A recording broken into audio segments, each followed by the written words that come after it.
नमस्कार मित्रांनो, big boss मराठीच्या 6व्या पर्वातनं राधा पाटील मुंबईकर ही कंटेस्टंट पहिली बाहेर पडली.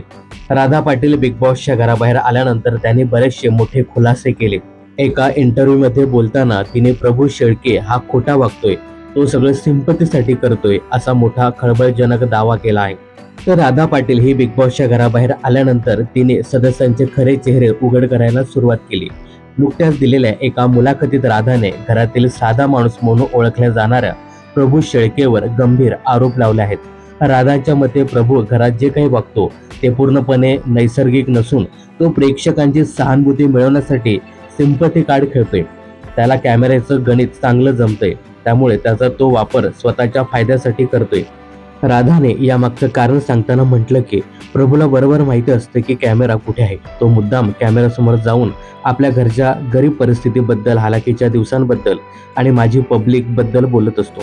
माझं घर असं आहे, माझी परिस्थिती अशी आहे, हे वारंवार सांगून तो बाहेरच्या प्रेक्षकांच्या मनात आपल्याबद्दल दया निर्माण करण्याचा प्रयत्न करतोय, जेणेकरून लोक त्याला भावनिक होऊन वोट करतील.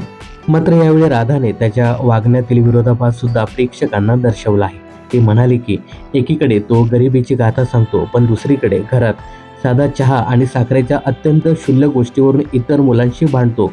जर तो खरंच एवढ्या परिस्थितीने गांजलेला आणि समजूतदार असता तर अशा क्षुल्लक कारणावरून त्याने वाद केले नसते. राधाच्या मते कॅमेऱ्यासमोर एक आणि वास्तवात एक असं प्रभूचं दुहेरी वागणं आहे. प्रभू हा सगळं फुटेज मिळवण्यासाठी आणि लोकांना आकर्षित करण्यासाठी हे सगळं करतो असं यावेळी राधा म्हणाली. तर काय वाटतं, राधाने जे काही प्रभूबद्दल सांगितलं ते खरं असेल का? याबद्दल तुमचं काय मत आहे हे कमेंट्स करून नक्की सांगा.